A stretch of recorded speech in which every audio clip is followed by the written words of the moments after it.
gentlemen. I would like to go to Professor 𝗚𝗍𝗻 first. So how do you look at this decision? Do you think it was necessary at this point in time? Yes, there could be pros and cons, but do you think under the current situation, the move was much needed? Yeah, I am fully in agreement with what government of India has taken up. All that you have just mentioned, the crisis in Myanmar, followed by illegal, what you called migrants coming, and more than that, the insurgents who are also operating in both sides of the border, has certainly created two kinds of problems. One is on the issues of national security. Another is on the issue of demographic change. And this is a fact that we have seen, particularly in Manipur. So it is in the interest of the country and its citizens that this fencing is required. But this is not to say that this fencing is going to cut down the linkages between the people in both sides.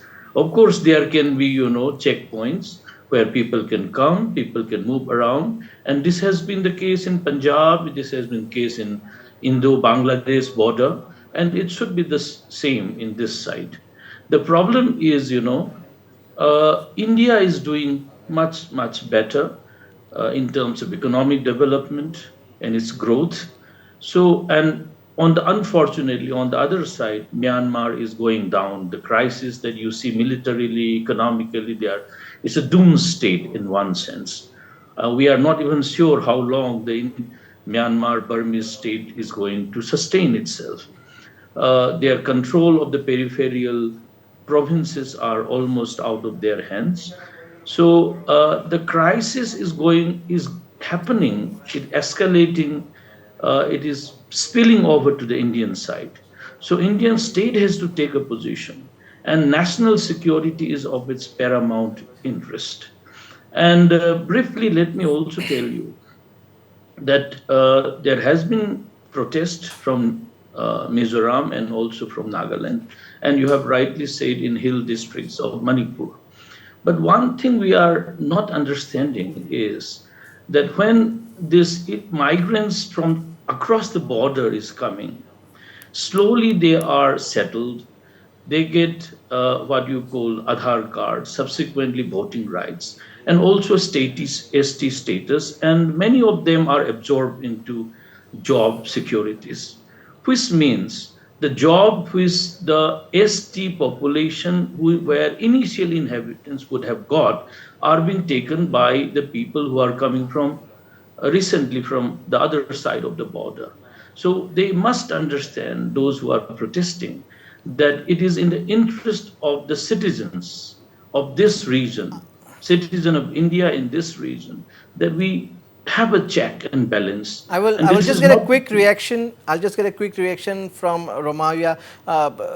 Professor Oinam there kind of summed up almost why it was required, why scrapping of FMR was perhaps the need of the hour. But there is another point of view. Romavia, of course, the executive committee member of the MZP. Mizoram has seen protests in the last few days, last couple of weeks, over the scrapping of FMR. Another big protest is lined up on Wednesday.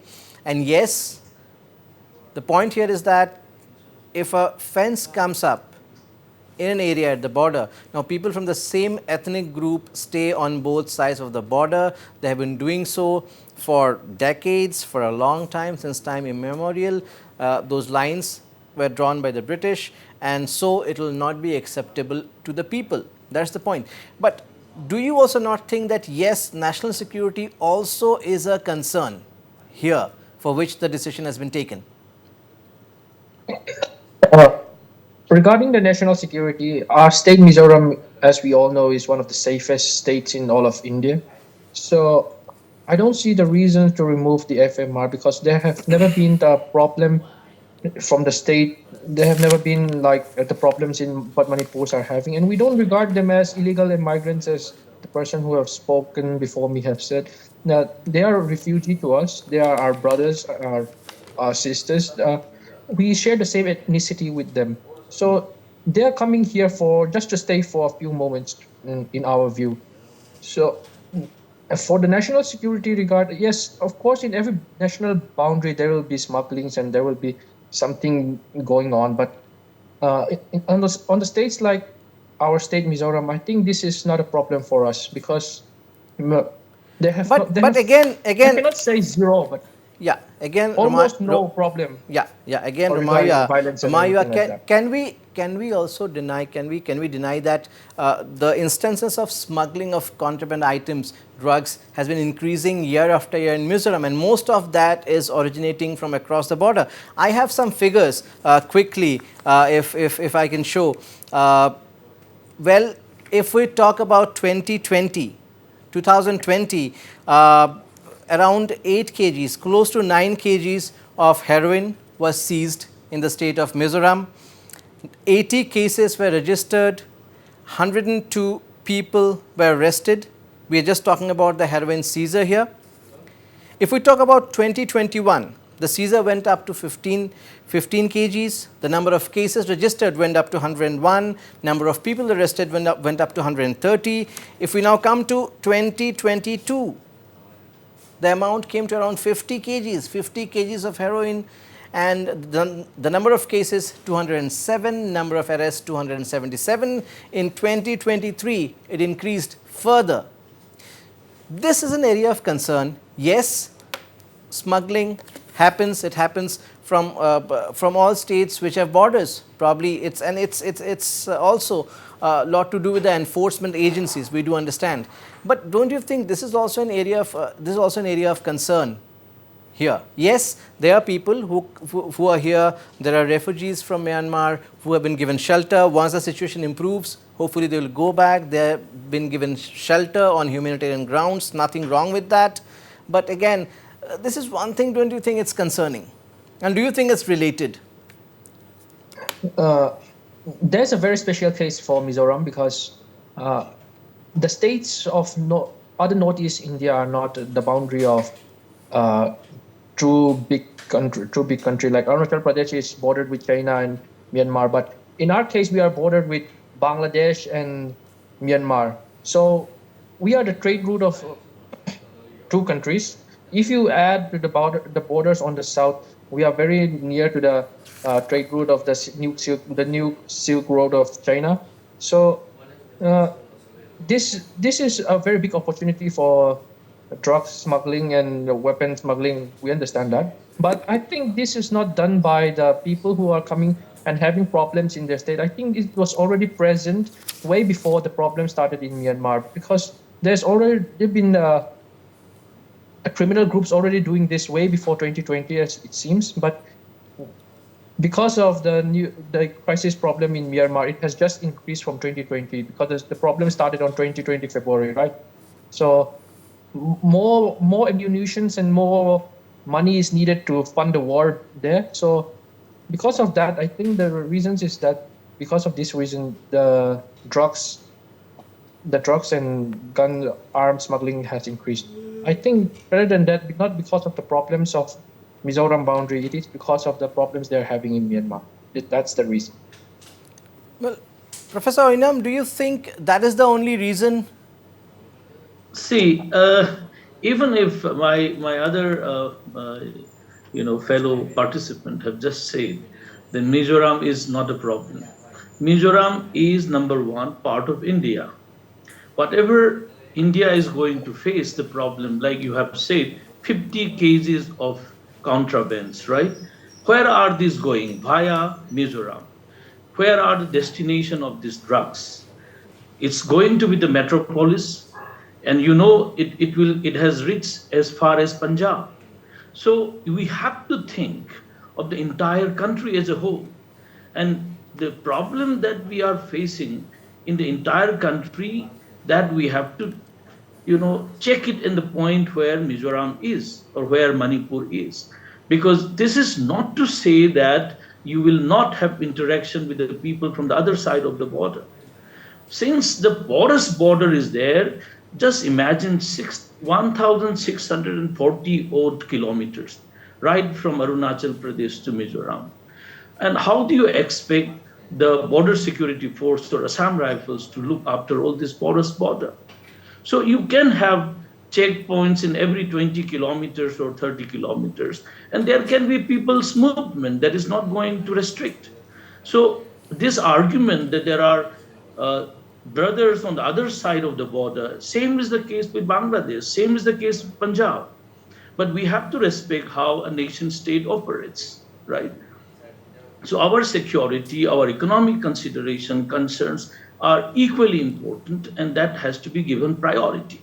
And last point, I would say for this point itself, at one level, just see the double standard of how the states and civil society organizations in the Northeast has been talking about. We have ILP, right?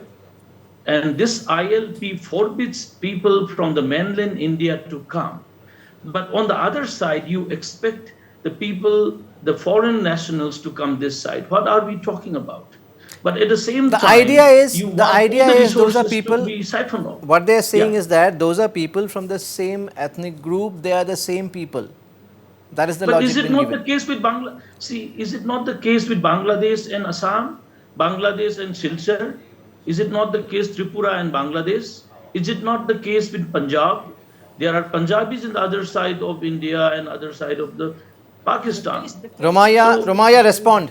Romaya, respond. The other states, the states which you have referred is very different case, because like in Punjab there are people who are with arms, and it is a very dangerous route there. Even in Manipur and Nagaland, there are people in arms. Insurgencies are there, and Manipur, we all know that they are having a very big fight between the ethnicity right now. So Sir, do the you mean to safest say that route there is now no is the arms state of smuggling Mizoram, in because it is the Mizoram? safest states Yeah, in a India. gentleman So was caught a few days back safe to move around who the kingpin merchandise of through our supply state. of the arms from It's a whole that was in different case. Mizoram. It's a different case. No, Regarding the how other can you states, call it as a because different it's a case? peaceful state. So many contrabands has been caught in Mizoram by Mizoram police.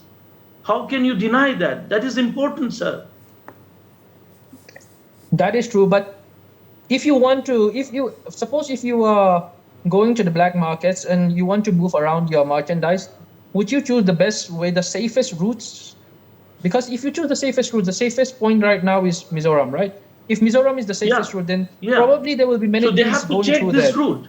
They have to mend these fences, and they have to check it and make a point where people can move. The genuine people who have relatives on the other side of the border, they can come through visa, through passport, through some other means. It is not, I The think thing that our India is state not people don't saying get is, that if the India entire is so movement much will be checked. into security and everything like that on border fencing, why don't they do it in Ladakh and Kashmir, where it is much security is much needed in All right. those I'll states, not on the side of Northeast. I'll just bring in 𝗚𝗓𝗓 Dada here, member of the Arunachal BJP, active member of the BJP. How do you look at this decision to scrap FMR? Of course, अगर हम TCL region, Tirap, Changlang, Longding को देखें, how do you look at this decision taken by the center? Yeah, thank you very much to consider me as one of the panelists for today's talk. Let me quote a very popular saying. Are you getting me, sir? Yes, go ahead.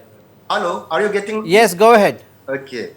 So I would like to cite one popular saying, since we were acquainted with our childhood days, that goes that when the sun rises, a cow from Indian territory goes out to Myanmar and whole day long graze grass and comes back in India before sunset.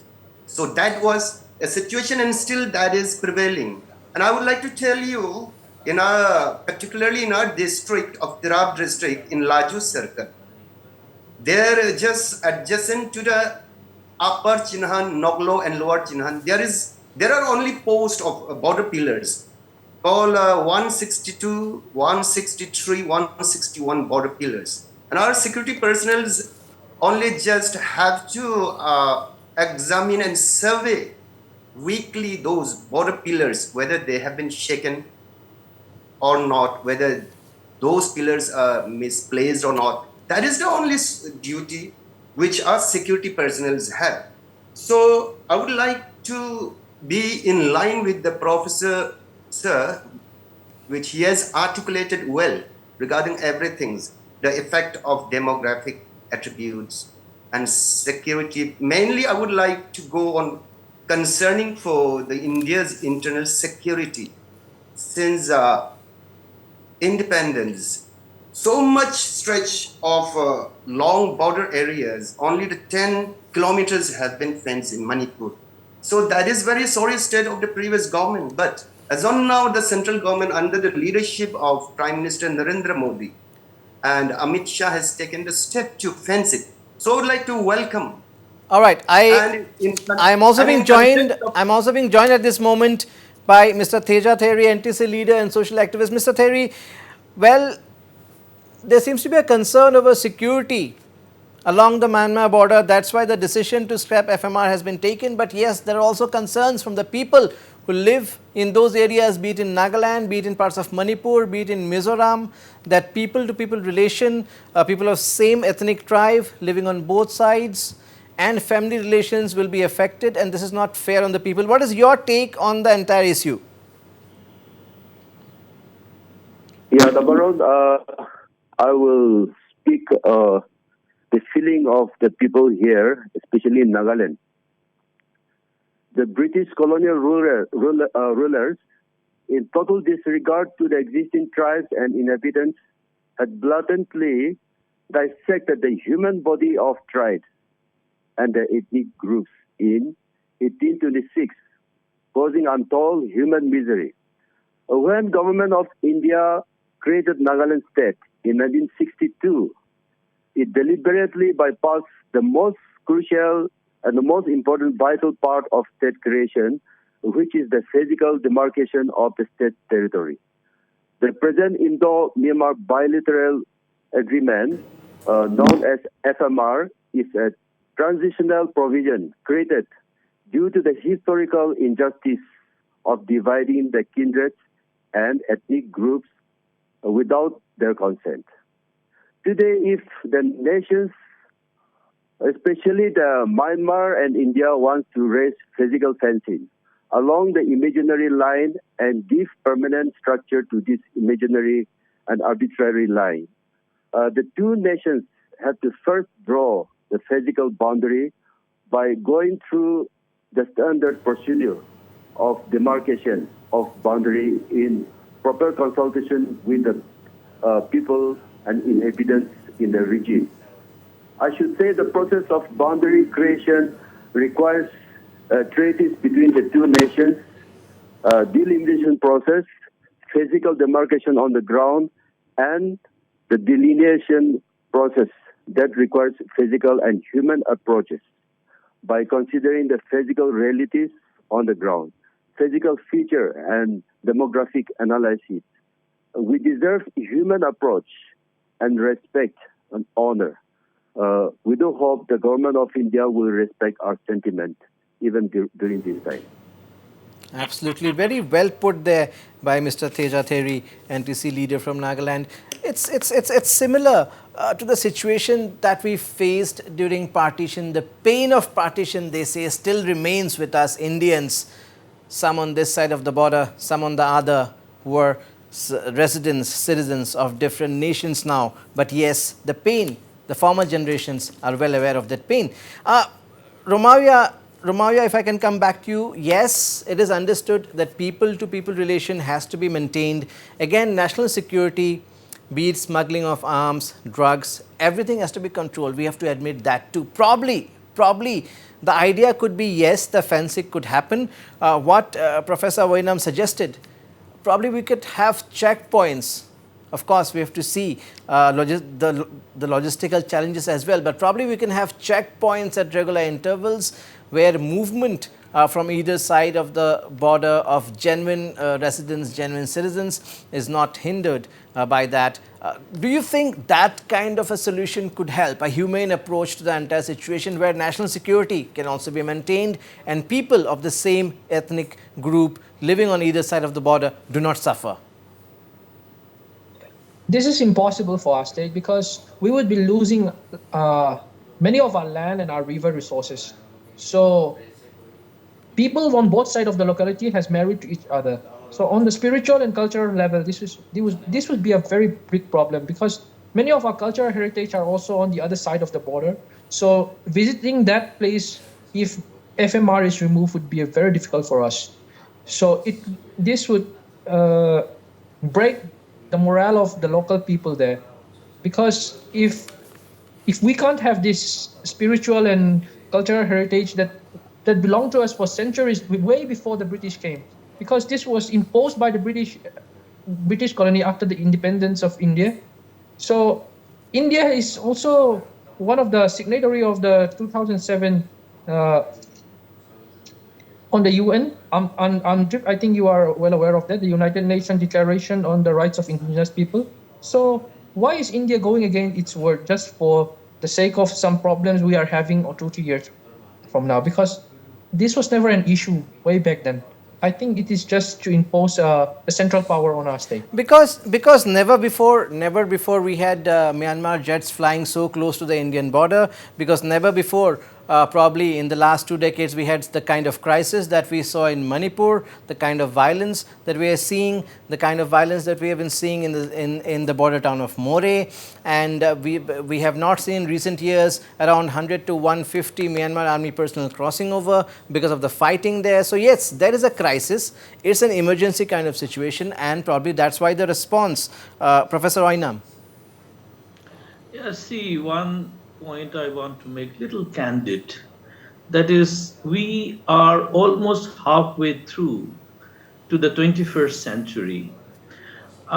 Is it still fair in our own interest to harp on the colonial hangover, saying that the British have done this, British has done that?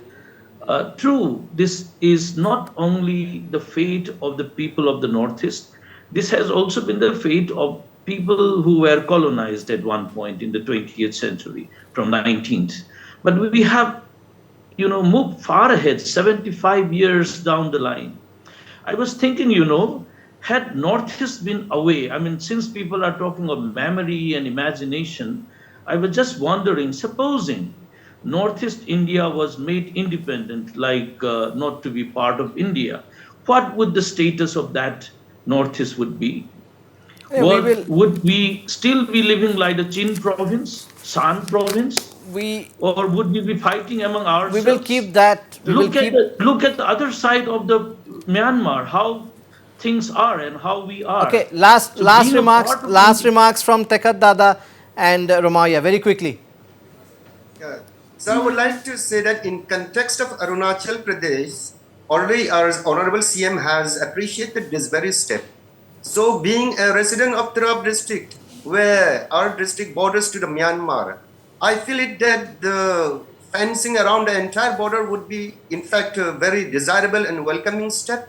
Since of course the people of 𝗓𝗏𝗏, especially the spate of abductions, people are tired of that, and this helps. Ramaiah, last remarks from you, 20 seconds, I'm completely running out of time. Yeah, our state would never accept the removal of FMR. We want the state to be exactly as the way it was, and we will keep opposing this FMR and border fencing as long as possible. And we want India to honor its words of the UNDRIP of 2007. We want that. Thank you so much, Professor Bhagat Oinam, Ramaiah of the MZP, Tekad Dada of the BJP, and 𝗓𝗏𝗃 Theory of the NTC. Well, let's hope a middle ground can be reached, and probably we can have more checkpoints where the movement of genuine residents is not affected. But of course, national security is of supreme importance, and that's why the centre had taken that decision. That's a wrap of this debate.